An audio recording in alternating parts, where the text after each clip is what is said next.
The moment I was born, my parents kicked me out of the nest. They even wanted me dead, and in the end, they tossed me into the world's most dangerous monster dungeon to fend for myself. All because my brother and I were a once-in-a-century double yolk egg. I thought being born like that meant I started at the top, but I was wrong. Among dragons, each clutch only raises one son. The weaker hatchling gets eaten, that's just the law of nature. My parents didn't go that far and make a meal out of me, but they did hand me another road to death. They even dressed it up like it was all for my brother's sake. After thinking it over all night, they dumped me straight into a deadly dungeon. High-level monsters rule this place, and my still immature blood is basically a premium delicacy to them. So yeah, Mom and Dad weren't worried at all about me coming back for revenge someday. And honestly, they were right.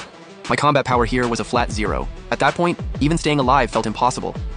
I managed to hide with my tiny body and avoid the high-level monsters, but after going so long without food or water, my life was slowly slipping away. Then, just when I was starving and desperately looking for anything I could eat, a faint sour milk smell suddenly drifted through the dark cave. It smelled sharp, kind of sour, and honestly a little funky.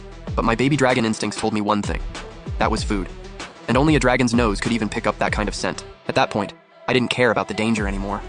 After crawling through a few tunnels, I finally found where the smell was coming from. It was a round cave, and right in the sunken center there was a dragon curled up about 60 feet long. Not just any dragon either, it was a level 28 subspecies earth dragon, the kind that could kill me with one sneeze. And near the source of that smell, I saw 3 or 4 earth dragon hatchlings about my size, all huddled around their mother's milk, sucking it down. Earth dragons don't count as true dragons, but they do have dragon blood. And more importantly, as a hatchling myself, I could drink the milk of this subspecies earth dragon too. Using the shadows, I carefully made my way toward the dragon's lower belly. And when I saw those 4 hatchlings up close, I couldn't help but freeze for a second. Thank God. Maybe because they had only just been born, none of them had opened their eyes yet. So I probably didn't have to worry about getting caught for freeloading. Once I made sure the earth dragon hadn't noticed me, I couldn't fight the hunger anymore. I latched onto the milk and started gulping it down. The sleeping earth dragon instantly got confused. She was probably thinking, which kid is this? Who's sucking this hard? But hey, a baby with a big appetite is a good thing, right? A mother's instincts kept her from interrupting her babies while they ate, so she didn't even open her eyes. As all that milk went down my throat, my body, which had been turning cold, started filling with a strange warmth. And my level just kept going up. Maybe it was because I had just escaped death, or maybe it was because the earth dragon's body was just that warm, but the second my nerves relaxed, my head drooped, and I passed right out. I don't know how long I was out, but a sharp pain in the back of my neck suddenly yanked me awake. Then right in front of me, a giant vertical pupil, bigger than my whole body, filled my entire vision. Looking into that earth dragon's nearly fire-spitting eyes, the only thing I could do was pray she'd chew fast, so dying wouldn't hurt quite as much. I curled up my limbs, shut my eyes, and surrendered to fate. But after waiting forever, death never came. When I opened my eyes, the earth dragon wasn't even looking at me anymore. At some point, she had already turned her head. The 4 baby earth dragons were nursing, then looking over at me. And suddenly, the look in her eyes got complicated.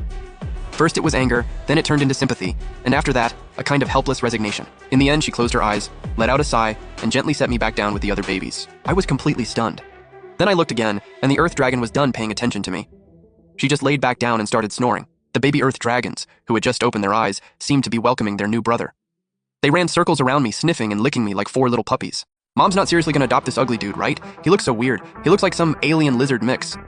Once I got close enough to listen, I realized they were trash-talking me. So I opened my mouth and started yelling, and all 4 hatchlings froze on the spot. Obviously, they didn't expect me to be able to talk, and I didn't expect leveling up to unlock telepathic communication.